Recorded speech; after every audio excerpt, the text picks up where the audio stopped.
Hey guys, tonight we're going to drift through time and space to a world that feels both incredibly distant and strangely familiar. Imagine, if you will, standing on an endless grassland under a sky so vast it makes you feel like a speck of dust. The wind whips around you, carrying the scent of dry earth and wild herbs. You can see for miles in every direction, just rolling hills, maybe a distant herd of horses silhouetted against the horizon. There are no cities, no roads as you know them, just the open, untamed steppe stretching out forever. This is the world of the Scythian Nomads, a world where life was lived on horseback, under the elements, constantly moving.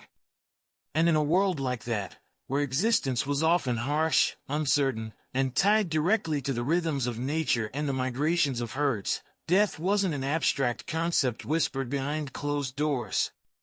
It was a constant companion, a shadow that rode alongside you. You probably won't survive the crushing boredom of learning about their peculiar burial customs, but hey, we can try, right? So, before you get comfortable, take a moment to like the video and subscribe, but only if you genuinely enjoy what I do here. And feel free to drop your location and the local time in the comments below. It's always cool to see where everyone is tuning in from. Now, dim the lights, maybe turn on a fan for that soft background hum, and let's ease into tonight's journey together. You're a Scythian. Not just a Scythian, but a Scythian living sometime between the 8th century BC and the 3rd century BC. That's a huge chunk of time, I know, but for our purposes, think of it as the classic era, the one the ancient Greeks occasionally bumped into and wrote slightly horrified things about. Your life is defined by movement. You don't have a permanent house made of bricks or wood. Your home is likely a felt tent, maybe set atop a wagon, easily disassembled and moved when the grass runs out or the seasons change. You follow your livestock, horses, cattle, sheep, across thousands of miles of open country that stretches from the Carpathian Mountains all the way across what is now Ukraine, southern Russia, Kazakhstan, and into parts of Siberia. It's a tough life. The summers are scorching, the winters are brutal, and there's always the threat of rival tribes or even just a sudden, unexpected blizzard that can wipe out your herd, which, let's be honest, is your entire retirement plan and grocery store combined. In this precarious existence, death isn't just the end of a single life, it's an event that impacts the entire community, the entire ulus or clan you belong to. When someone dies, especially someone important, it's a huge deal. It's not a quiet, private affair. Oh no, the Scythians did not do quiet. Their relationship with death was loud, public, and deeply intertwined with their beliefs about the afterlife, their social structure, and their understanding of the cosmos. They weren't just burying a body, they were sending a person on a journey, ensuring their comfort and status in the next realm, and performing rituals that reinforce the bonds of the living community. It's like planning a destination wedding, but for, well, you know. Much higher stakes, fewer tiny sandwiches. The vastness of the steppe itself plays a huge role in this. Think about it. Where do you bury someone in a land without graveyards or permanent markers? You have to create the marker. You have to build something that says, someone important is here, something that can be seen from a distance, something that stands out against the flat or gently rolling landscape. This necessity, combined with their spiritual beliefs and social hierarchy, led to the development of their most enduring legacy, the kurgans. These are massive burial mounds, artificial hills raised above the surrounding plain. They vary in size, from small bumps in the ground to colossal structures that would have required immense labor to build. They are, in a way, their only architecture that wasn't designed to be moved. The Scythians didn't write things down, at least not in a way that tells us about their inner lives or beliefs. Most of what we know comes from archaeology, digging up these kurgans, and from the writings of outsiders, primarily the ancient Greek historian Herodotus. Herodotus, bless his slightly gossipy heart, traveled around the Black Sea region in the 5th century BC and reported back on the peoples he encountered, including the Scythians. He describes their customs, sometimes with a tone that suggests he found them utterly bizarre. And honestly, some of them were pretty wild by modern standards. His accounts provide a crucial, though sometimes debated, glimpse into their practices. For instance, he tells us a lot about their mourning rituals, which involve self-mutilation and collective wailing, definitely not a quiet cup of tea and condolences situation. One mainstream historical fact we get from Herodotus and archaeology is that the Scythians were highly skilled horse archers and warriors, whose society placed a strong emphasis on military prowess and status. Their burial practices reflect this, often including weapons and symbols of power. A quirky tidbit, also courtesy of Herodotus, is his description of their purification rituals after a burial, which involved setting up felt tents and using heated stones to vaporize cannabis, effectively creating a step-style sauna/hotbox. Yes, you read that right. Post-funeral party involved getting high. Historians still argue whether this was purely spiritual or had social/communal bonding purposes. It's certainly a memorable way to process grief. So, you're a Scythian. Life is tough, death is frequent, and the ceremonies surrounding it are anything but simple. When someone significant in your community passes away, the world doesn't just stop, it shifts into a complex, ritualized process of mourning, purification, procession, and finally, the creation of an enduring monument on the landscape. You understand that this process is necessary not just for the dead, but for the living, to maintain balance and order in a world that often felt chaotic. You prepare yourself, physically and emotionally, because you know the coming days will be grueling, steeped in ancient tradition and raw emotion. The first stages of dealing with death are immediate and visceral, beginning the moment the last breath is taken. The moment arrives. Maybe it's after a battle skirmish gone wrong, maybe it's illness striking someone vital in the depth of winter, maybe it's just old age finally catching up under a summer sky. However it happens, the life force leaves the body. For the Scythians, this wasn't just a private family sorrow, it was a signal event for the entire community. If the deceased was a chief or a particularly important figure, the news would spread like wildfire across the steppe, carried by fast riders on even faster horses. Imagine the scene, hushed voices giving way to loud, ritualized wailing that seems to echo across the vast plains. You join in, because that's what you do. Grief isn't a silent, internal process here, it's an outward, communal expression, a performance almost, designed to honor the departed and bind the survivors together in shared sorrow. Herodotus describes, in quite vivid detail, the immediate mourning rituals for a king. It's intense. The closest kin and important individuals would cut off part of an ear, shave their heads, gash their arms, lacerate their foreheads and noses, and even pierce their left hands with arrows. Yeah, you heard that right. Arrows. Just a little something to show you were really sad. This wasn't just symbolic, it was physical pain inflicted to match the emotional pain. It's a far cry from sending a nice card and a casserole, isn't it? You participate in this collective display, feeling the sharp sting, the blood trickling down your face, the raw sound of dozens, maybe hundreds, of people crying and lamenting together. It's a powerful, overwhelming sensory experience that signifies the rupture death has caused in the social fabric. Now, what happens to the body itself? This is where things get a bit nomadic and practical, but also steeped in ritual. The body of an important individual wasn't immediately buried. Oh no, that would be too simple. Instead, it was prepared for a journey. The internal organs were removed, and the cavity was cleaned and filled with aromatic herbs and spices like frankincense, parsley seed, and anise, often stitched shut. This wasn't just for preservation in the traditional sense, though it surely helped a bit in their climate. It was part of the ritual purification and preparation for the afterlife. It's like packing a very fragrant lunchbox for a very long trip. Mainstream historical fact alert. This practice of evisceration and filling with aromatics is documented by Herodotus and confirmed by some archaeological finds where organic residues have been analyzed. After this initial preparation, the body wasn't left to rest. It was placed on a wagon and, according to Herodotus, paraded around the territories of the tribes allied to the deceased king. Imagine this funeral procession, a slow, solemn journey across the endless steppe, visiting different communities.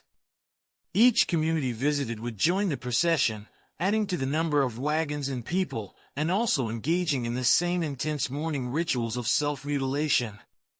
It's a rolling wave of grief and bodily harm sweeping across the land. You are part of this procession, walking alongside the wagon, the scent of the embalming herbs mingling with the smell of dust, sweat, and perhaps a bit of blood from your own mourning injuries. This journey could take weeks, maybe even months, covering vast distances. It wasn't just about showing respect, it was likely a political act as well, reaffirming alliances, reminding everyone of the deceased's power and reach, and consolidating the community around the successor. It's the ultimate farewell tour, but instead of rock music, it's just weeping and self-flagellation. A real crowd pleaser, I'm sure. You camp at night under the stars, the wagon with the body at the center, the sounds of mourning continuing, perhaps softer now, a low hum of grief that permeates the night. During this long procession, the body needed care. It wasn't just a passive passenger. It was treated with reverence. The details about how well-preservation methods worked over such a long journey are murky. This brings us to a quirky tidbit. Some accounts suggest various substances were used on the skin or wrapped around the body, perhaps beeswax or other fats, to help slow decomposition during this extended period of exposure. Think of it as early, slightly terrifying, cosmetic embalming. It's a practical necessity driven by the ritual requirement of parading the body. Historians still argue whether the primary purpose of the evisceration and packing was purely ritualistic purification for the afterlife or also a practical measure to delay decay during the lengthy procession. It was probably a bit of both, because with the Scythians, why choose one reason when you can have two equally dramatic ones? Being part of this procession isn't just a duty, it's a profound experience. You witness the communal nature of Scythian society laid bare. Everyone has a role, everyone participates in the major life events. The boundaries between personal grief and public ceremony are blurred. The act of traveling with the deceased reinforces your connection to the land, to the other tribes, and to the continuity of your people. You see the landscape change, the herds grazing, the same sky above you as you move slowly towards the eventual, final resting place. It's a stark reminder that even in death, a Scythian remains a nomad, taking one last journey across the homeland before settling into their eternal dwelling. The destination for this grand, melancholic parade isn't some pre-existing cemetery, it's a specific place chosen for its significance, where the true work of burial, the building of the kurgan, will begin. But first, the body must complete its circuit, visiting the corners of the kingdom, gathering the collective sorrow of the tribes one painful stop at a time. The long, somber procession finally comes to an end. The parading of the deceased king's body through his territory, visiting the allied tribes and eliciting their shared, painful mourning, concludes its circuit. You, who have been part of this slow, dusty, emotionally draining journey, feel a sense of both exhaustion and anticipation. The intense, public grieving rituals haven't stopped. They continue, perhaps even intensify, upon arrival at the designated burial site. Remember that self-mutilation we talked about? Yeah, that was just the warm-up act. Now, with the body back, the focus shifts to more communal and symbolic acts of grief and, importantly, purification. Herodotus describes how, after the burial of the king, the Scythians would perform elaborate cleansing rituals.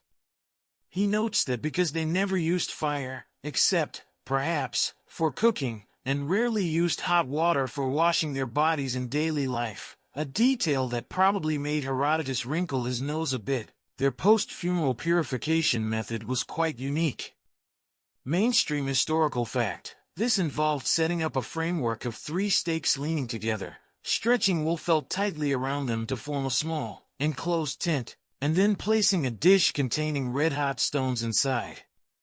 Then, they would add hemp, cannabis, seeds or dried leaves to the stones. As the hemp hits the hot stones, it vaporizes, filling the felt tent with a thick, aromatic smoke. The Scythians would crawl inside these little tents and inhale the smoke deeply. Herodotus writes that they howl for joy, implying they were getting high, and that the smoke bath serves them instead of a water bath, and it makes them sleek. It's a fascinating, quirky tidbit, a collective, drug-induced purification ritual.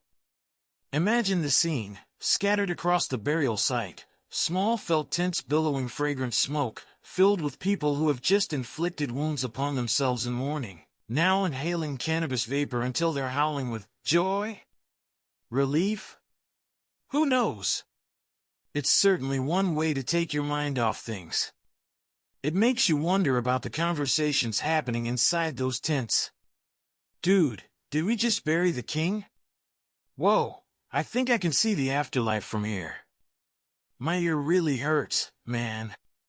This purification wasn't just about cleanliness in the literal sense, which, given their general lack of bathing, might have been a side benefit. It was primarily a ritual cleansing after encountering the powerful, potentially polluting force of death. Death, in many ancient cultures, was seen as something that tainted the living. You had to perform rituals to cleanse yourself and the community, to restore balance.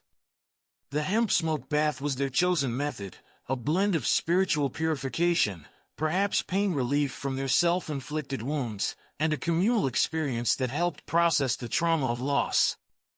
Historians still argue whether the howling for joy was a spiritual ecstatic state, simple drug intoxication, or a continued form of intense emotional release after the period of mourning. It's hard to say definitively without being able to crawl into one of those felt tents ourselves, which is probably a good thing, honestly. Beyond the famous hemp smoke bath, there were other elements to the cleansing. The entire community involved in the burial would undergo these rituals. It wasn't optional.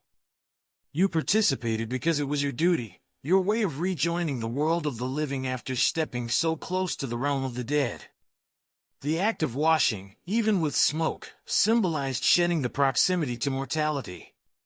The period of intense mourning, with its public displays of grief and self-harm, served not only to honor the deceased but also to create a clear demarcation between the time of loss and the return to normal life. It was a collective catharsis, a way for the community to absorb the shock and move forward together. Think about the psychological impact of this. You've just spent weeks or months parading a body around, cutting yourself, crying constantly. Then, you gather with everyone, enclose yourselves in smoky tents, and howl or laugh or whatever happens in there. It's a powerful, shared emotional release. It's tribal, raw, and utterly unlike modern Western funeral customs. There's no quiet wake or somber church service. It's a full-body, full community experience that leaves no one untouched. The preparation of the body and the initial mourning and purification rituals complete, the focus now shifts entirely to the final act, the construction of the kurgan and the placement of the deceased within it. The chosen site, likely a place of some significance, perhaps visible from a distance, or maybe a traditional burial ground for leaders, is now the center of activity. The immense labor required to build a large kurgan begins, involving many hands from the community. This is where the scale of Scythian burials truly becomes apparent. They weren't just digging a hole, they were building a mountain. This monumental undertaking wasn't just about creating a grave, it was about creating a lasting legacy, a visible symbol of the power and importance of the person buried beneath. It required coordination, effort, and a shared understanding of its significance.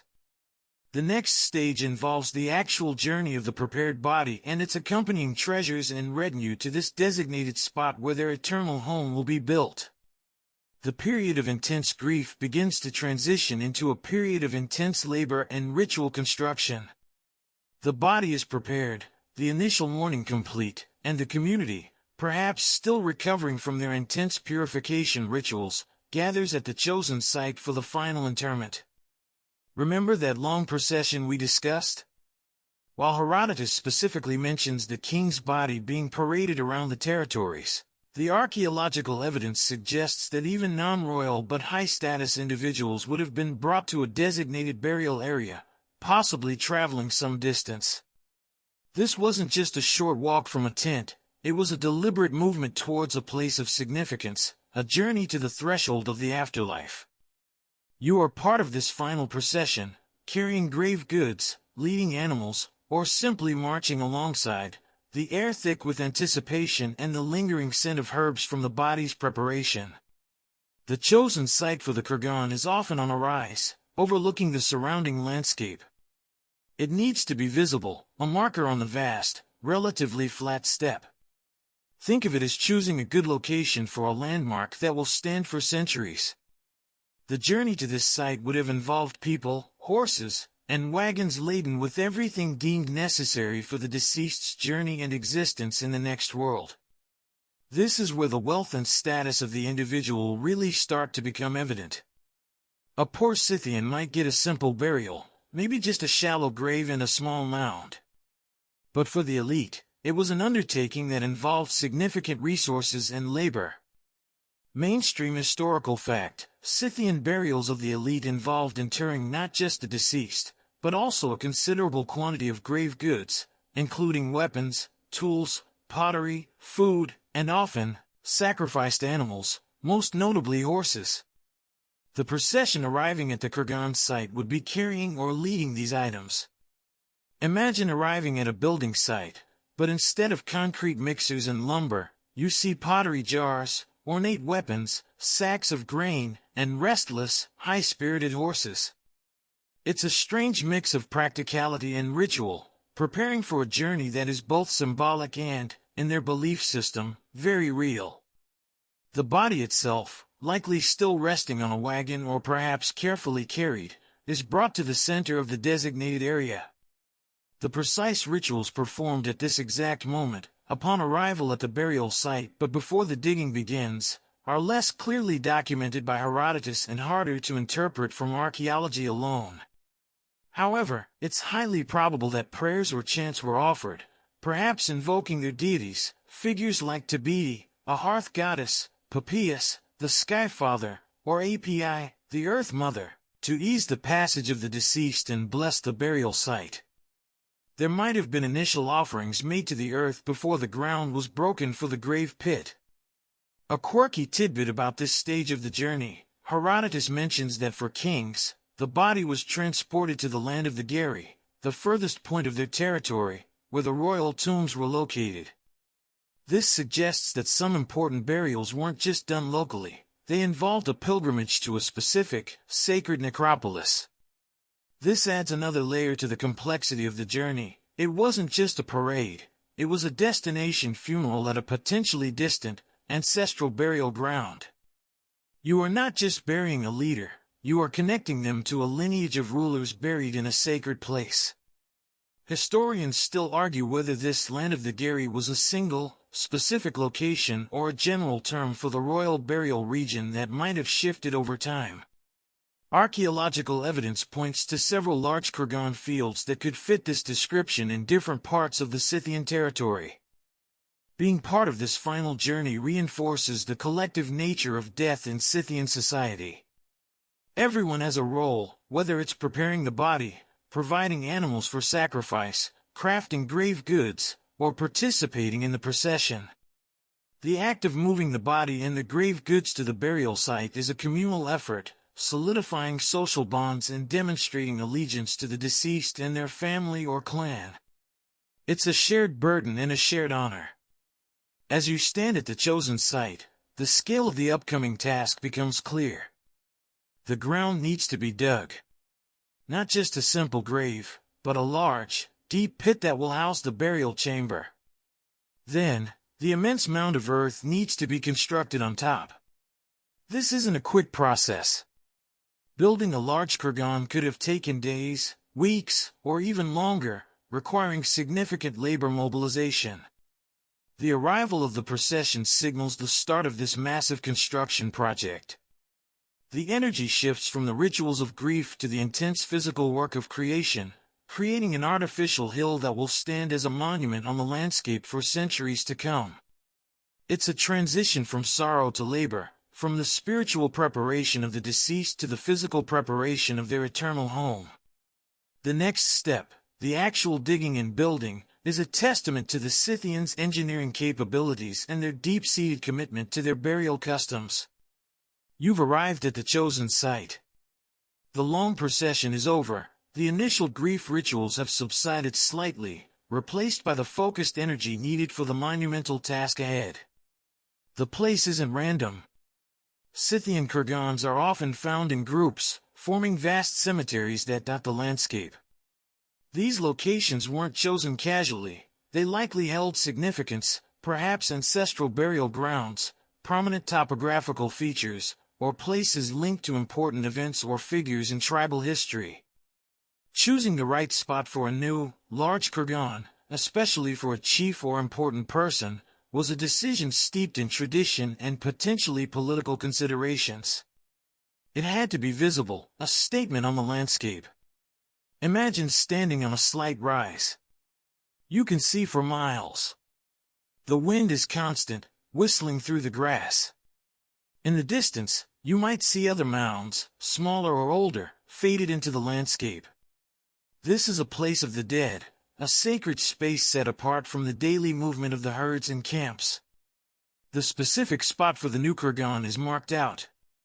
It needs to be large enough to accommodate a substantial burial pit below and a massive earth mound above. The scale of the undertaking is immediately apparent. Building a kurgan wasn't a weekend project, it was a community-wide effort, requiring coordination and significant labor. Mainstream historical fact: Scythian kurgans vary immensely in size, from small, barely noticeable mounds to colossal structures reaching tens of meters in height and covering acres of ground. The size of the kurgan directly correlated with the status and wealth of the person buried within. Building one of the larger kurgans required thousands of person-days of labor. Think about mobilizing a nomadic population for this. It means diverting people from herding, hunting, and other essential tasks. It speaks volumes about the importance they placed on these burials. You aren't just digging a grave, you are orchestrating a massive construction project using only simple tools, shovels, baskets, perhaps animal hides to carry earth. The selection of the specific spot might also involve geomantic considerations, perhaps related to the cardinal directions or celestial alignments, although direct evidence for this is scarce and subject to scholarly debate. It might be chosen based on its visibility from important travel routes or seasonal grazing lands.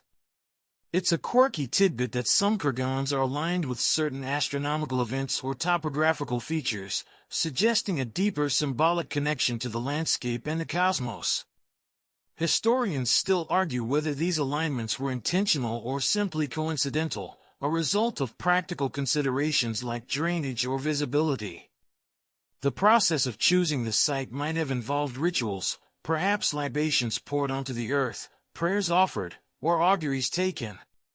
You watch as the elders or priests perform these initial ceremonies, consecrating the ground before the digging begins. The ground itself becomes sacred, transformed from ordinary step into the foundation for an eternal dwelling. The physical space is imbued with spiritual significance. Think about the logistics. You need laborers. Lots of them. You need to organize the digging of the pit, the carrying of thousands upon thousands of baskets of earth to form the mound, possibly the construction of wooden structures within the pit or mound. This requires planning and authority. The leaders of the community, the family of the deceased, would oversee this immense undertaking. You, as a member of the community, participate, digging, carrying earth, helping wherever needed. It's hard, physical work under the open sky, dust filling your lungs, muscles aching. But you do it because it's important, it's expected, and it's a way of contributing to the spiritual well-being of the community and the successful passage of the deceased. The location also served as a future reference point. In a vast, featureless landscape, these kurgans became landmarks, helping the nomads navigate and serving as reminders of their ancestors and history. They were points of connection to the past, standing as silent witnesses to generations of movement across the steppe. Choosing a prominent spot ensured that the kurgan fulfilled this role effectively. It wasn't just a grave, it was a monument, a signpost, and a claim on the land itself, even if only for their dead. As the digging begins, breaking the surface of the earth, you understand that you are entering a new phase of the burial process. The focus shifts from the external journey and rituals to the internal construction, creating the subterranean chamber where the deceased will rest. The earth itself, their mother deity API, is being opened to receive her child. This act of disturbing the earth is likely accompanied by its own set of rituals, perhaps intended to appease the earth spirit or ensure her blessing on the burial. The foundation for the earth mountain is being laid, literally and symbolically. The next steps involve the difficult work of excavating the grave pit and preparing the structure that will house the body and its treasures. The site is chosen, consecrated, and the immense labor begins. The first task is to excavate the grave pit, which is far more than a simple hole in the ground. For important Scythians, these pits were large, deep, and often complex structures dug into the earth. Imagine digging into hard-packed steppe soil using only hand tools made of wood, bone, or perhaps simple iron. It's backbreaking work. The pit isn't just a single shaft, it might have multiple levels, side chambers, or specific features designed to house the body and the vast array of grave goods. Mainstream historical fact: elite Scythian burials feature elaborate pit constructions, often with wooden or stone lining for the burial chamber at the bottom. As the pit is dug, the earth removed isn't just discarded. It's carefully piled up around the edges of the excavation. This isn't waste, this is the raw material for the kurgan mound that will be built later.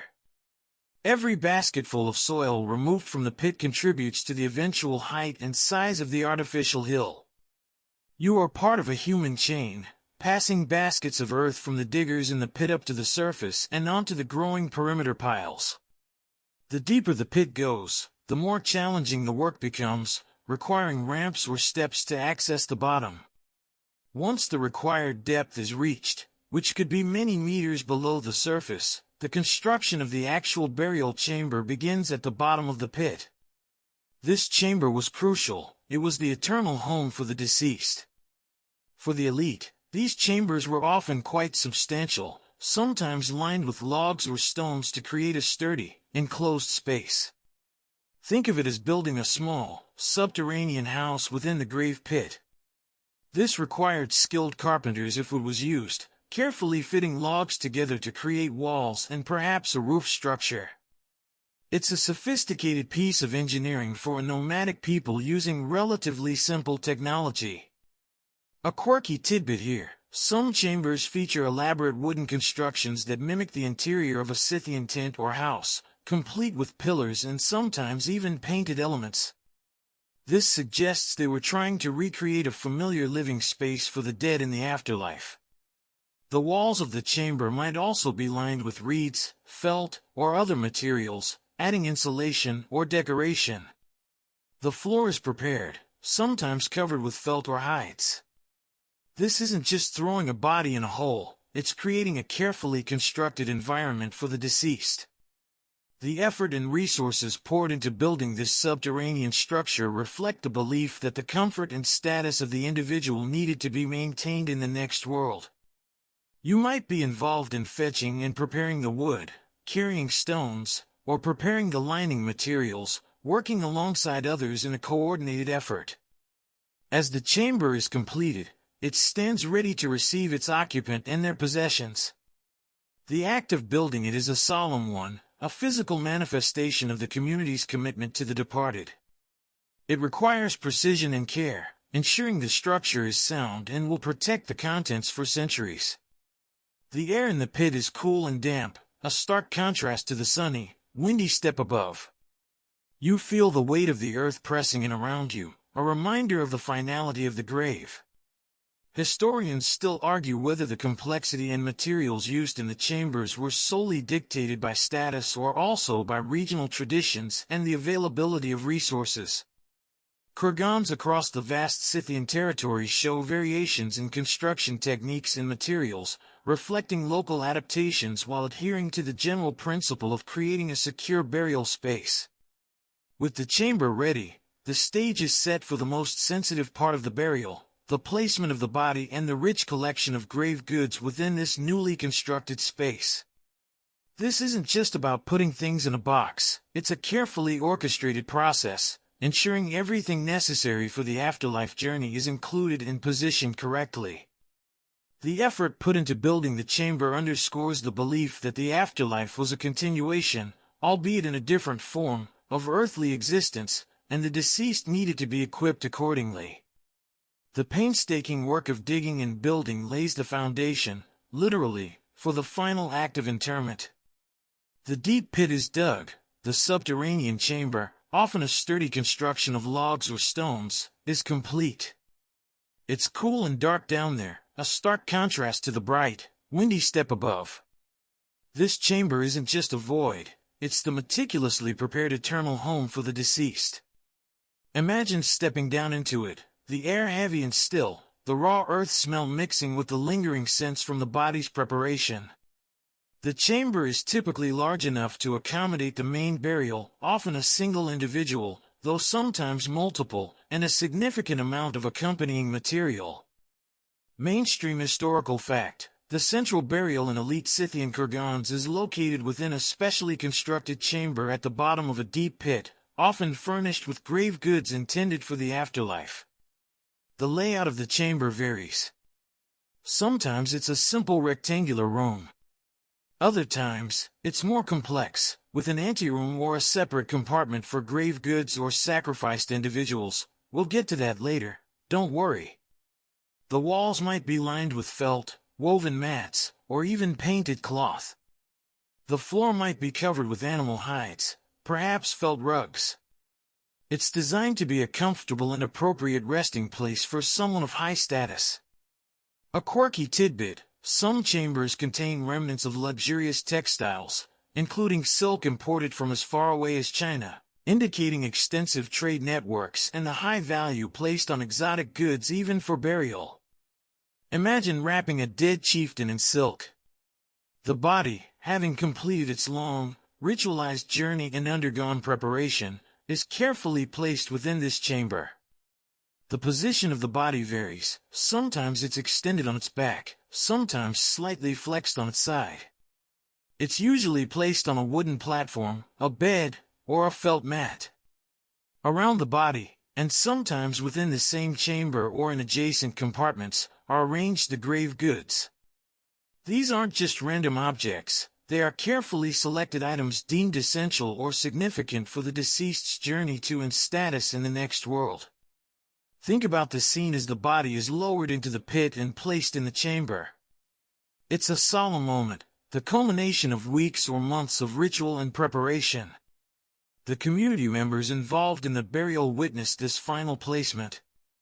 Perhaps specific prayers or incantations are recited as the body is settled into its eternal rest. The silence of the chamber is broken only by the sounds of movement and hushed voices. The goods placed within the chamber are a direct reflection of the deceased's life, status, and gender. For a warrior, there would be weapons, swords, daggers, spearheads, bow cases with arrows. For a wealthy individual, there would be gold ornaments, jewelry, feasting vessels.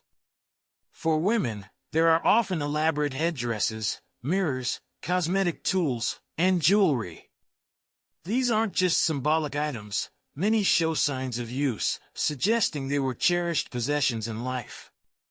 Historians still argue about the exact beliefs the Scythians held regarding the afterlife. Was it a direct continuation of earthly life, requiring all the comforts and tools? Or were the grave goods symbolic offerings to deities or guides in the netherworld? The sheer quantity and variety of goods suggest a strong belief in the deceased's continued needs and activities in the next realm, perhaps a journey to a different plane or a new existence underground. The way objects are arranged in the chamber might also offer clues. Sometimes weapons are placed within reach of the hand, as if ready for use, or food and drink vessels are positioned near the head. The chamber, once filled with the body and its treasures, would typically be sealed. A roof structure, often made of logs or stone slabs, was placed over the chamber. This sealed off the sacred space and protected the contents from the weight of the earth that would soon be piled on top. Sometimes, a layer of brushwood or reeds was placed above the roof logs, possibly for drainage or as an additional symbolic barrier. This careful sealing process underscores the importance of keeping the chamber intact and undisturbed, preserving the deceased and their belongings for eternity. It's like locking the door on their final dwelling place. With the chamber sealed, the focus shifts entirely to the massive task of covering the pit and building the monumental earth mound above it. But before that happens, let's delve deeper into the fascinating contents placed inside these chambers, the grave goods that offer us such rich insights into the Scythian way of life, their beliefs, and their artistic talents. The careful selection and placement of these items within the deep chamber is the next crucial step before the earth mountain begins to rise overhead. The burial chamber, deep within the earth pit, is now sealed, containing the deceased and their carefully chosen possessions. This collection of objects, known as grave goods, is one of the most valuable sources of information we have about the Scythians, a people who left no written records of their own. Everything placed in that chamber was deliberate, meant to serve the deceased in their journey and existence in the afterlife. Think of it as packing for an eternal trip with no luggage limits. The sheer variety of items found in elite Scythian kurgans is astonishing. You find practical objects, luxury items, symbolic artifacts, and personal belongings. Mainstream historical fact: Scythian grave goods include a wide range of items such as pottery, bronze cauldrons, wooden vessels, felt hangings, leather goods, clothing, tools, mirrors, and weapons. These objects weren't just tossed in haphazardly. They were often arranged around the body in a way that suggests their intended use in the afterlife. For example, drinking vessels might be placed near the head, or weapons within reach. Pottery and vessels are common finds. These could be simple clay pots for food and drink or more elaborate bronze cauldrons, sometimes of significant size, perhaps used for feasting or ritual purposes in life. Wooden vessels, though often poorly preserved, were also used, sometimes decorated with intricate carvings. These containers suggest the importance of sustenance and communal activities like feasting even in the next world. You can almost imagine the deceased hosting a banquet for their ancestors in the afterlife, serving food from these very vessels. Clothing and textiles are another important category, though they rarely survive intact. However, remnants of felt, leather, and woven fabrics are found, sometimes decorated with elaborate embroidery or attached metal plaques. The famous Pazyryk burials in Siberia, associated with Scythian-related cultures, have yielded remarkably preserved textiles, including felt wall hangings and clothing decorated with intricate motifs of animals and mythological scenes. This gives us a glimpse into their artistic abilities and the richness of their attire. Tools and everyday items also make an appearance. Knives, whetstones, fire-making tools, and personal grooming items like combs and mirrors are often found. These suggest a belief that daily activities would continue in the afterlife, requiring the same tools and implements used in life. Imagine needing to sharpen your knife or comb your hair in the great beyond. The Scythians had you covered. A quirky tidbit: amongst the practical items, archaeologists have found traces of substances like cannabis seeds in bags or vessels, supporting Herodotus's accounts of their use in rituals. They have also found remnants of cheese, possibly packed as food for the journey. So, Their afterlife provisions included snacks and recreational substances. Sounds like a pretty chill eternal existence, relatively speaking. The inclusion of specific personal belongings, like jewelry, amulets, or distinctive clothing items, suggests a belief in the continuation of personal identity in the afterlife. The deceased wasn't just an anonymous soul, they were the same individual, with their preferences and needs. You might have seen the deceased using a particular bowl or wearing a specific bracelet in life, and now you help place it alongside them in the grave, ensuring they have it with them always. Historians still argue about the extent to which these grave goods were intended for literal use in the afterlife versus being symbolic representations of wealth, status, or ritual requirements. Were the weapons for fighting spectral enemies? Was the food for eating? Or were they offerings to supernatural beings, or simply displays of wealth meant to impress onlookers, living or dead? It's likely a mix of these motivations, deeply rooted in their worldview. The sheer quantity and richness of the grave goods in elite burials also served a social purpose for the living. It was a demonstration of the power, wealth, and influence of the deceased and their family, reinforcing the social hierarchy. A lavish burial required significant resources, not just the items themselves, but also the labor to acquire them and place them in the grave. It was a public display of status that would have been visible and remembered by the community. As the last of the grave goods are carefully arranged around the body, the chamber becomes more than just a tomb, it becomes a repository of a life lived, a snapshot of Scythian society and beliefs. It's a final act of provision, ensuring the deceased is well equipped for whatever lies beyond. But the contents aren't limited to everyday items and personal effects. For the warrior society of the Scythians, weapons and military gear were paramount, and their inclusion in burials tells another important story about their identity and values. Within the sealed chamber, nestled amongst pottery and personal adornments, lies another crucial category of grave goods, perhaps the most indicative of Scythian identity: weapons and military equipment. Remember, these were renowned warriors, masters of horseback archery, whose power and influence were built, in large part, on their military prowess. It makes perfect sense that their tools of war would accompany them into the next realm. Mainstream historical fact: weapons, including swords, daggers, bows and arrows, and spearheads, are standard inclusions in the burials of Scythian men, particularly those of higher status, reflecting their warrior culture. Imagine seeing the deceased, dressed in their finest attire, surrounded by the very implements they used in life. A long iron sword, often with a distinctive straight blade, is placed nearby, sometimes still within its scabbard. A shorter dagger, perhaps more ornate, rests at their side. Quivers filled with bronze or iron arrowheads lie ready, next to the composite bow case. Spearheads are present, sometimes mounted on reconstructed shafts, but wood rarely survives. These aren't just token gestures, these are real, functional weapons, many showing signs of wear and repair from actual battles or hunts. The quality and quantity of weapons found in a burial often correlate directly with the status of the individual.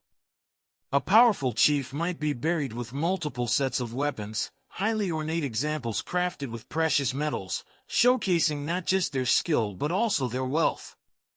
A less prominent warrior might have a more modest collection. This allows archaeologists to infer aspects of the social hierarchy from the grave contents.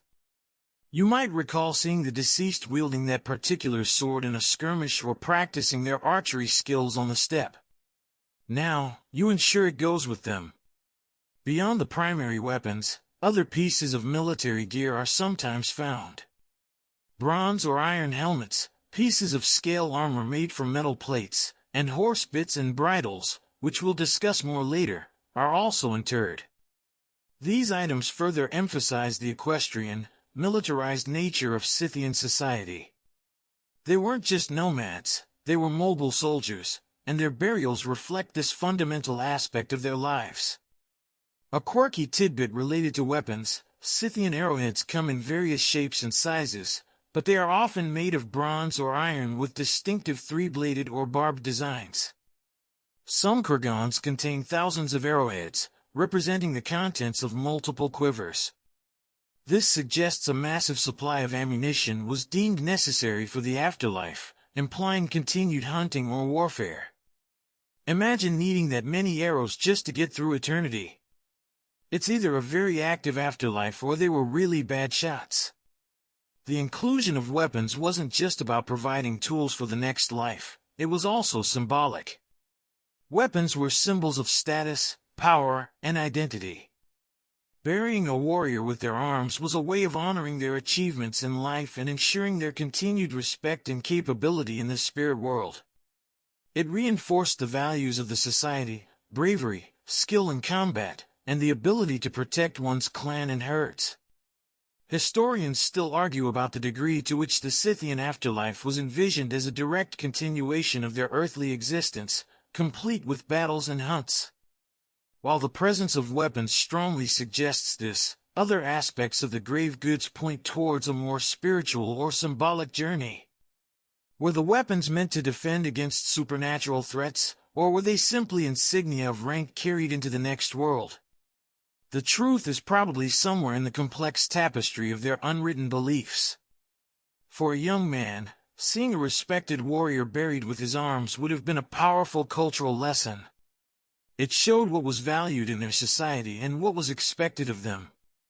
The grave goods weren't just for the dead, they were also lessons for the living, reinforcing the cultural norms and aspirations of the Scythian people. As the final pieces of armor or the last quiver of arrows are placed carefully in the chamber, the scene is complete. The deceased is armed and ready, equipped with the tools of their trade and the symbols of their power. But wealth and status weren't just represented by practical items. The Scythians were also skilled artisans and collectors of beautiful objects, particularly gold. The presence of precious metals and elaborate art in their burials speaks volumes about their aesthetic sensibilities and their connections to wider trade networks, adding another fascinating layer to their peculiar customs.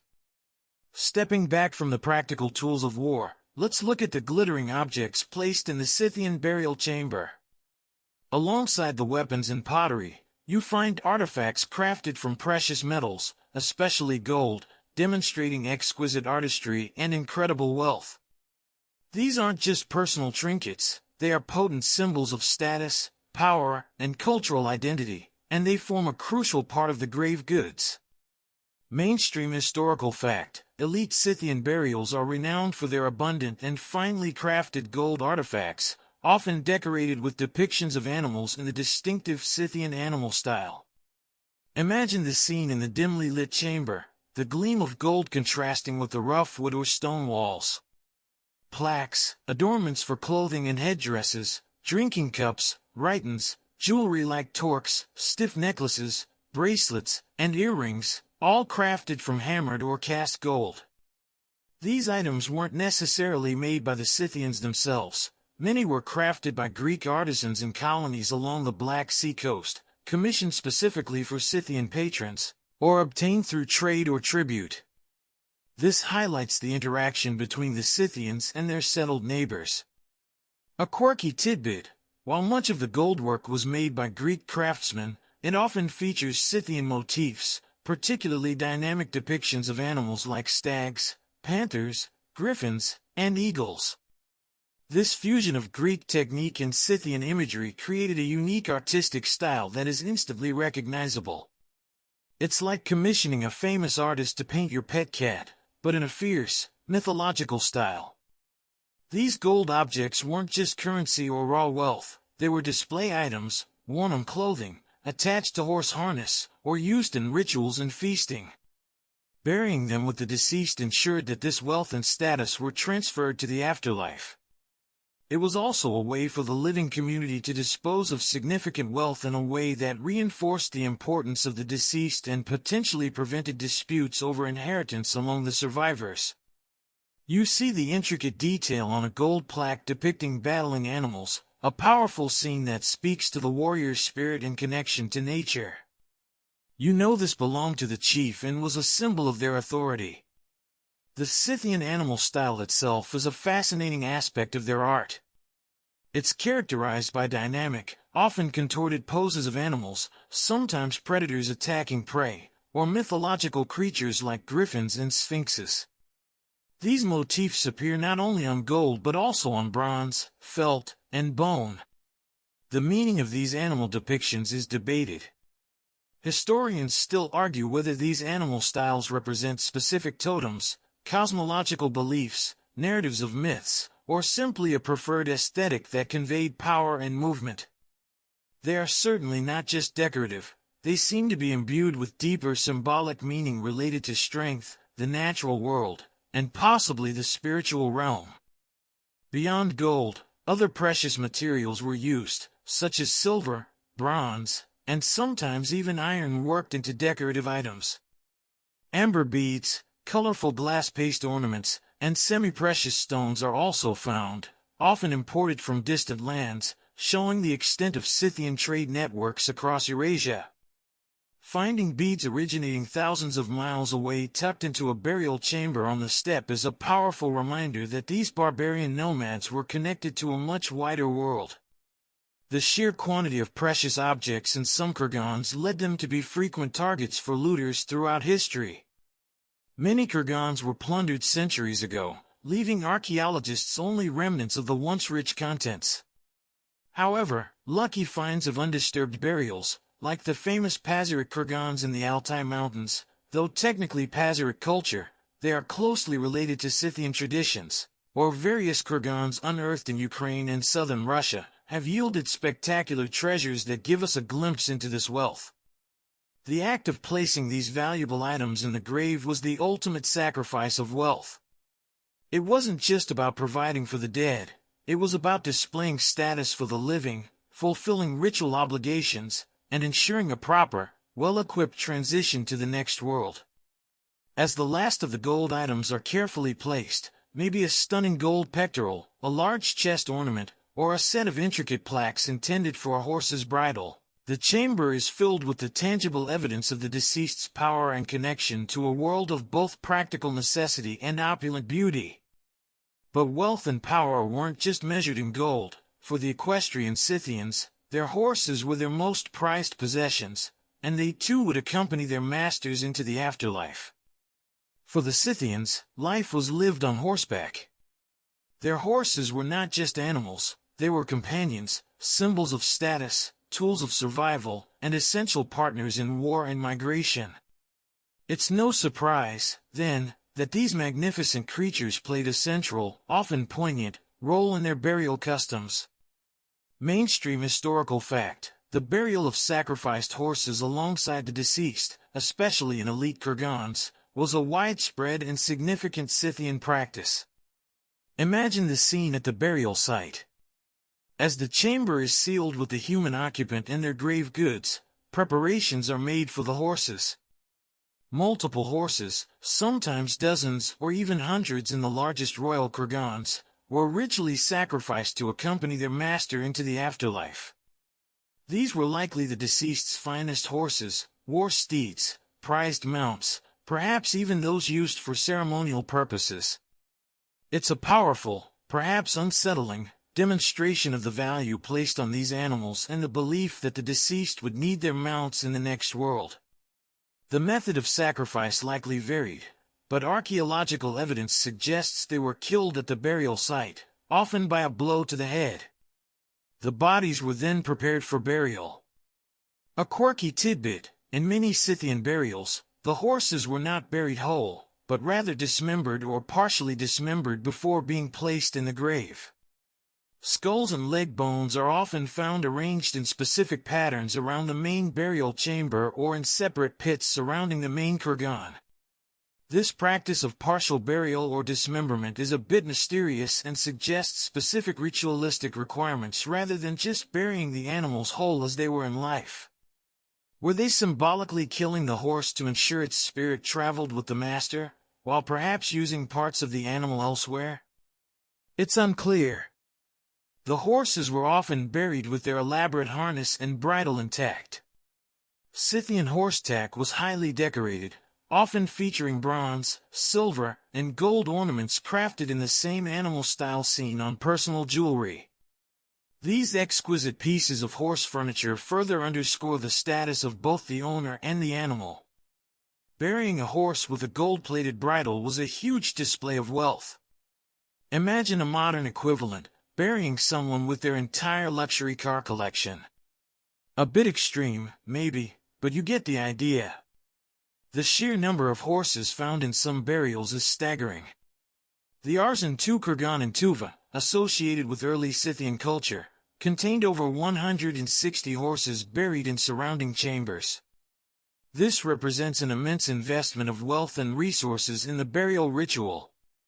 It also implies a social structure capable of mobilizing and sacrificing such a large number of valuable animals. Historians still argue about the symbolic meaning of the horse burials. Was it purely about providing transportation and status in the afterlife? Was it a sacrifice to a deity? Was it about recreating the deceased's earthly entourage? The prominence of the horse in Scythian culture suggests a deep spiritual connection, perhaps viewing the horse as a guide or companion in the journey to the spirit world. The specific arrangement of bones in some burials also points to complex ritual meanings that we can only guess at. Being present during the sacrifice and preparation of the horses must have been a difficult experience, even in a society where death and hardship were commonplace. These were animals you had likely seen and interacted with in life, magnificent creatures essential to your way of being. Yet, the ritual demands that they accompany their master. It's a powerful reminder of the all-encompassing nature of the Scythian burial customs, where the line between the human world and the animal world, the living and the dead, was deeply intertwined. The horse burials were often placed in separate pits around the central burial mound or within the main kurgan structure itself, but distinct from the human chamber. This suggests they were companions in death, but occupied a slightly different space in the overall funerary landscape. As the earth is piled high to form the kurgan, the horses, in their carefully prepared pits, lie alongside their master, ready for their eternal ride across the spectral steppe. But horses weren't the only companions buried with the elite. A more controversial aspect of Scythian burial customs involves the inclusion of human sacrifices or retainers in the graves of the powerful. As the layers of the Scythian kurgan burial are revealed, we encounter a more complex and, for modern sensibilities, unsettling aspect, the burial of other humans alongside the principal deceased. This wasn't simply putting family members together. In elite burials, there is strong evidence of retainers or companions being sacrificed and interred with the main individual, likely to serve them in the afterlife. Mainstream historical fact, archaeological evidence from elite Scythian kurgans indicates the presence of secondary human burials, believed to be retainers, servants, or even wives or concubines, sacrificed to accompany the principal deceased. Herodotus provides chilling details about this practice, particularly in the burial of a king. He describes how, a year after the initial burial, 50 of the king's servants, along with 50 of his finest horses, would be killed. The servants were strangled, and the horses killed. The bodies of the servants were then impaled on stakes, and the bodies of the horses were also prepared and impaled on separate stakes surrounding the kurgan, creating a macabre honor guard of mounted corpses encircling the tomb. While archaeology confirms the presence of multiple human burials and horse burials, the exact details of Herodotus's account, particularly the impalement, are less directly supported by all archaeological finds, suggesting regional variations or perhaps some exaggeration on Herodotus's part. Nevertheless, the presence of secondary human burials within or around elite kurgans is well documented. These individuals are often found in positions or locations that suggest a subordinate status relative to the main burial. They might be placed in side chambers, at the entrance to the main chamber, or even within the same chamber but positioned differently. They are typically buried with fewer or less valuable grave goods than the principal occupant, further indicating their role as companions or servants. A quirky tidbit from archaeology is the occasional finding of individuals buried in seated positions or in specific arrangements that are not typical for the main burial. This might reflect the specific roles they were intended to perform in the afterlife, such as guards or attendants. The methods of sacrifice are also varied in the archaeological record. Some show signs of violent death, while others are less clear. Who were these individuals? Based on archaeological context and Herodotus's descriptions, they likely included personal servants, guards, charioteers, cooks, or perhaps even wives or concubines. Their inclusion in the grave was intended to ensure the deceased continued to enjoy the same level of service and comfort in the next world as they did in life. It's a stark illustration of the hierarchical nature of Scythian society and the belief that social structures persisted beyond death. Historians still argue about the voluntariness of these sacrifices. Were these individuals chosen specifically for this role and perhaps considered honored to accompany their master, or were they simply killed as property of the deceased? It is difficult to say definitively, but in many ancient societies, accompanying a ruler in death was seen as a duty or even a privilege that ensured their continued service and position in the spirit realm. However, the methods of death, where evident, don't always suggest a peaceful or consensual process. The presence of these secondary burials makes excavating Scythian kurgans a sobering experience for archaeologists. It provides invaluable information about social structure and belief systems, but also confronts us with the harsh realities of ancient power dynamics and ritual violence. Imagine being a living Scythian and knowing that if your master died, your own life might be forfeit to serve them in death. It would have been a constant, if perhaps distant, reality for those in service to the elite. The burial of retainers wasn't just about providing for the deceased, it was also a powerful statement to the living community. It demonstrated the absolute authority of the ruling elite and the expectation of total loyalty, even unto death. It reinforced the social order and served as a warning to anyone who might question the established hierarchy. As the secondary burials are positioned, perhaps in their designated spots within the kurgan, the scene becomes even more complex. The central chamber with the principal deceased is surrounded by the remnants of their earthly entourage, horses, servants, all intended to recreate their living environment in the tomb. This elaborate layering of burials within the kurgan is a testament to the Scythians' profound and complex engagement with death and the afterlife. It's a world away from a simple grave, a carefully constructed microcosm of their society designed to persist for eternity. With the human and animal companions placed, the final stages of building the massive earth mound can begin, sealing everything within this artificial mountain. We've journeyed through the rituals, the preparation of the body, the selection of the site, the digging of the deep pit, the construction of the burial chamber, and the placement of the principal deceased with their rich array of grave goods, from everyday items to weapons, gold, horses, and even human retainers. Now, with the chamber sealed and all the contents in place, the final, visible act of the burial begins, building the massive earth mound on top. This kurgan is the enduring symbol of the Scythian burial, the feature that makes their tombs so prominent on the steppe landscape. Mainstream historical fact: Scythian kurgans are large earth mounds constructed above the burial pit, varying significantly in size depending on the status of the interred individual. Imagine standing at the edge of the large excavation pit. The wooden or stone roof of the burial chamber is visible far below, covered perhaps with brushwood or reeds. Now, the immense task of moving tons of earth begins. All the soil that was painstakingly removed from the pit is now shoveled or carried back, dumped directly over the sealed chamber and the filled pits of horses and retainers. But that's just the beginning.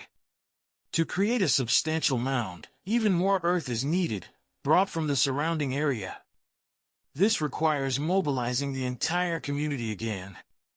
You join others with baskets, hides, or perhaps simple wooden shovels, digging soil from nearby areas and carrying it to the burial site. It's a continuous stream of people, trudging back and forth, adding layer upon layer of earth onto the growing mound. The goal is to create an imposing hill, a landmark that will be visible from a distance, a permanent marker on the landscape that proclaims the importance of the person buried beneath.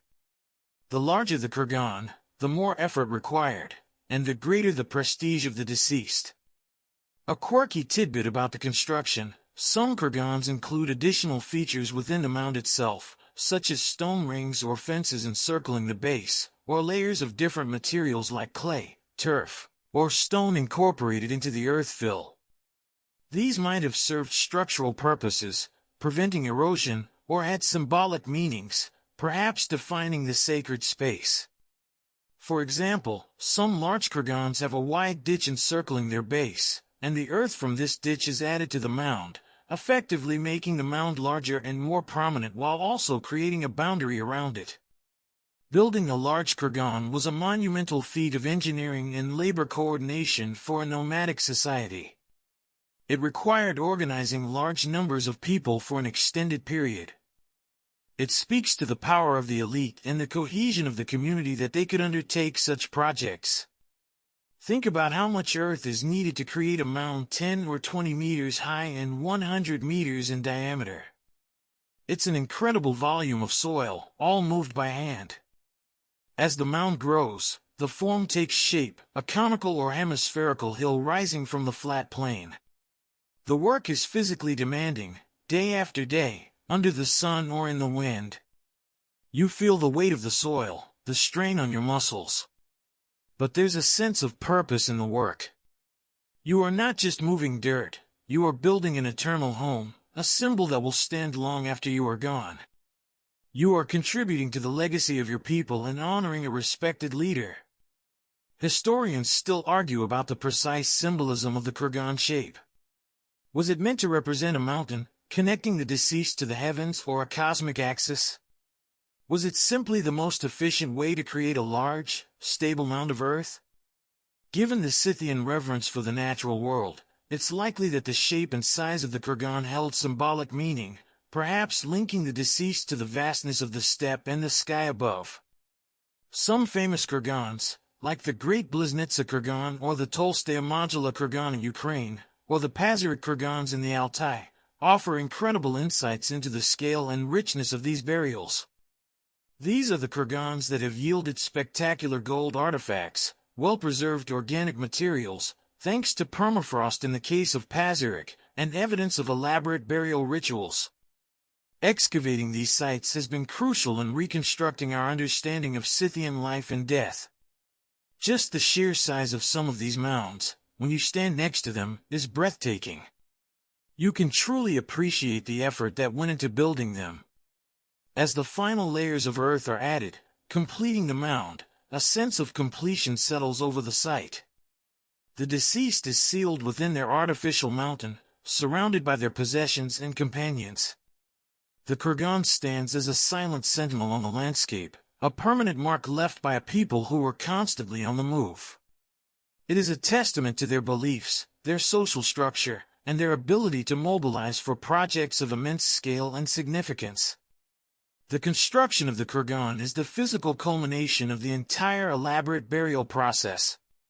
With the massive earth mound, the kurgan, completed, the deceased and their entourage are sealed within their eternal dwelling. But what did the Scythians believe happened next? What was this elaborate, costly process of preparation, procession, and burial for? Unlike societies with written texts explaining their theology, we have to piece together the Scythian view of the afterlife from archaeological evidence, the accounts of outsiders like Herodotus, and comparisons with similar beliefs among other ancient nomadic groups. Mainstream historical fact: while not fully understood, Scythian burial practices strongly suggest a belief in some form of afterlife where the deceased required material provisions and companionship. Their burial customs, packed with grave goods mirroring earthly life, weapons, tools, food, drink, horses, servants, point towards a belief in a continuation of existence in some form. It seems they envisioned the afterlife not as a purely spiritual realm, but as a place where the deceased would have similar needs and activities as they did in life. If you needed a sword to fight here, you'd need one there. If you rode horses here, you'd ride them there. If you had servants here, you'd have them there. It's a very practical, almost literal, interpretation of the afterlife. Imagine being the deceased, waking up in that sealed chamber. You are surrounded by your familiar possessions. Your horses are nearby, ready to be mounted. Your retainers are present, ready to serve. It's almost as if the grave is just another, permanent, dwelling, stocked and ready for eternity. This suggests the afterlife might have been conceived of as continuing on a different plane, perhaps underground, or perhaps in a spirit world that mirrored the physical one. The fact that the kurgans were built into the earth, Mother API, might also be significant, suggesting a return to or continuation within the embrace of the earth deity. A quirky tidbit related to their beliefs: the presence of cannabis in purification rituals and possibly in grave goods suggests a connection between altered states of consciousness and the transition to or experience of the afterlife. Perhaps the smoke baths were not just for cleansing but also for facilitating a spiritual journey or providing comfort in the face of death. It implies a belief system where psychoactive substances played a role in interacting with the spiritual realm. Imagine thinking you need to pack weed for the afterlife. Peak relaxation planning, I guess?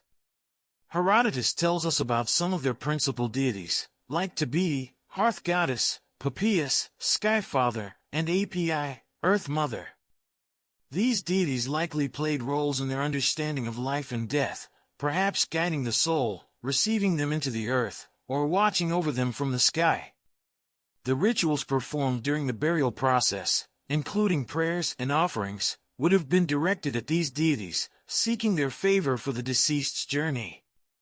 Historians still argue intensely about the nature of the Scythian afterlife.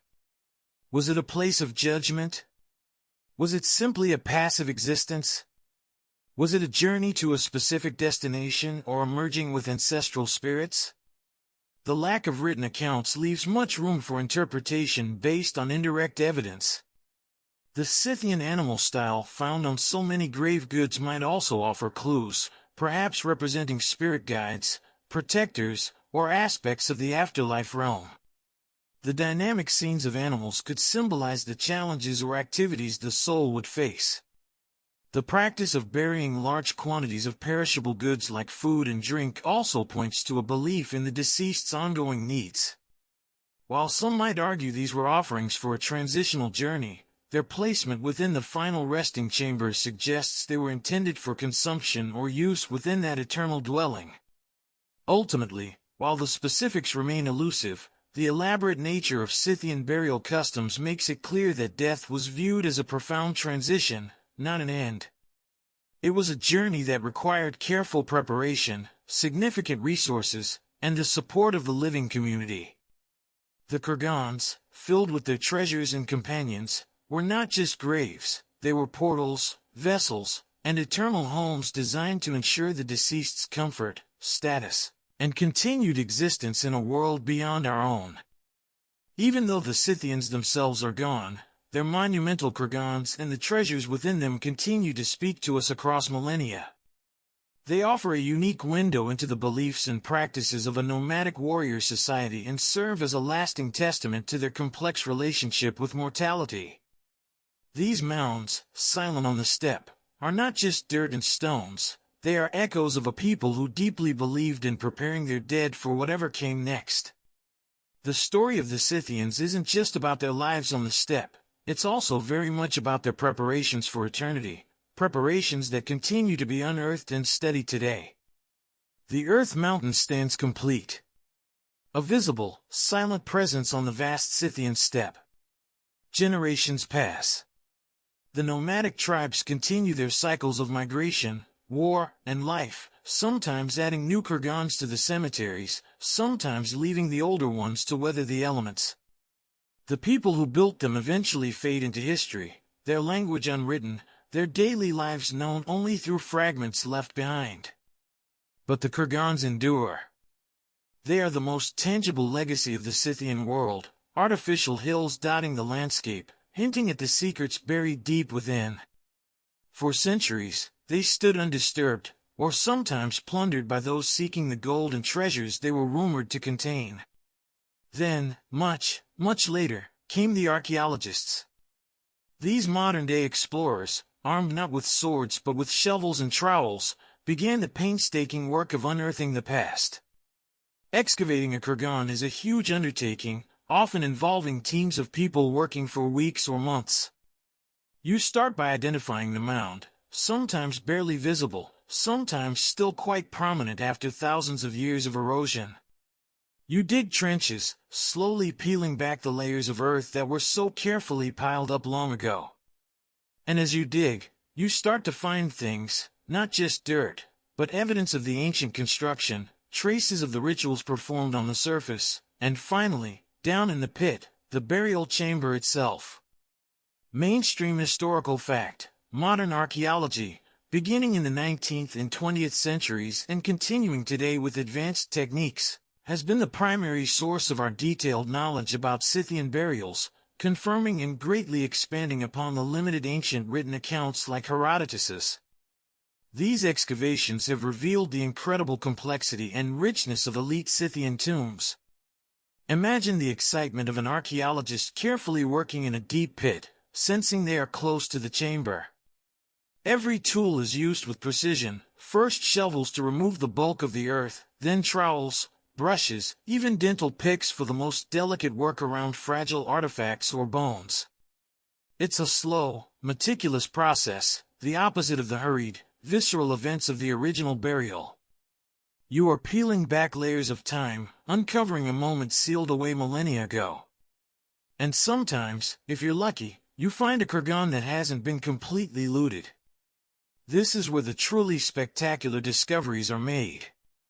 Finds of intricate goldwork, well-preserved organic materials, like textiles, leather, or even bodies, especially in frozen kurgans like those at Pazyryk in Siberia, and intact arrangements of grave goods that give us a real sense of the burial scene. The famous Pazyryk burials, situated in areas of permafrost, have yielded things that rarely survive elsewhere: felt carpets, wooden carvings, tattooed human skin, clothing, and even entire preserved horse bodies.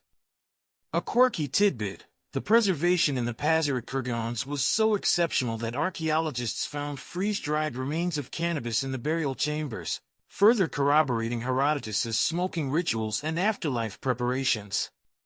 Imagine discovering ancient weed. It's like the ultimate historical Easter egg. These discoveries allow us to cross-reference and sometimes question Herodotus's accounts. While much of what he described aligns with archaeological findings, particularly regarding the general practices and the presence of specific items and sacrifices, some of his more sensational details, like the widespread impalement of servants, aren't universally supported by the archaeological record from all Scythian regions. This is why historians still argue about the accuracy of Herodotus's descriptions and whether they apply to all Scythians or just specific groups he encountered. Archaeology provides the concrete evidence, but interpreting it and aligning it with ancient texts is a complex puzzle. Modern archaeological techniques have also revolutionized our understanding. Techniques like ground-penetrating radar can help locate potential kurgans without digging. Forensic anthropology allows us to learn about the age, sex, diet, and health of the individuals buried, even identifying signs of violent injury or tattoos. Chemical analysis of residues on pottery or bones can tell us about what they ate, drank, or smoked. Isotopic analysis can reveal where people and animals were born and traveled during their lives, providing insights into their nomadic movements. It's like having a historical CSI team analyze a 2,500-year-old crime scene, except the crime was just a very elaborate funeral. The Scythian kurgans aren't just historical sites, they are active areas of research. New kurgans are still being discovered, sometimes accidentally during construction projects, sometimes through deliberate surveys. Each new find adds another piece to the puzzle, challenging existing theories and offering fresh insights into a culture that remains, in many ways, enigmatic. The echoes of their peculiar burial customs continue to resonate, not just in the earth mounds they left behind, but in the ongoing efforts to understand their world, their beliefs, and their journey to the afterlife. The story of the Scythians, particularly through the lens of their burials, reminds us how profoundly different human cultures have approached the universal mystery of death. Their elaborate rituals, their belief in equipping the dead for eternity, and their monumental kurgans stand as a testament to their unique worldview. As you drift off to sleep, perhaps thinking about felt tents filled with smoke or warriors buried with their gold and their horses, remember that these were real people, with real beliefs, living in a world vastly different from our own, a world whose secrets are still slowly being revealed, one careful excavation at a time. The sounds of the steppe begin to fade now, the wind dying down, the distant echoes of hooves softening into stillness. The image of the great earth mounds, the kurgans standing under the endless sky, slowly softens around the edges of your mind. You've traveled far tonight, across vast distances and deep into the past, exploring a world shaped by movement, ritual, and a profound connection to the earth and the unknown beyond. It's time now to let the dust settle from that journey, to let the images grow dim and indistinct. The secrets of the Scythian dead remain, watched over by their silent hills, but your journey into their world is complete for tonight. There's nothing more to see, nothing more to hear, just the gentle quiet descending. You are safe and still, no longer on the windy steppe, but right where you are, comfortable and still. The past is the past, intriguing but quiet now, leaving you free to simply let go. Feel the weight of your body settling, the soft hum of the fan, the darkness behind your eyelids. Breathe slowly, gently, letting the thoughts drift away like smoke from an ancient ritual. Just breath and stillness. The steppe sleeps now. And so should you.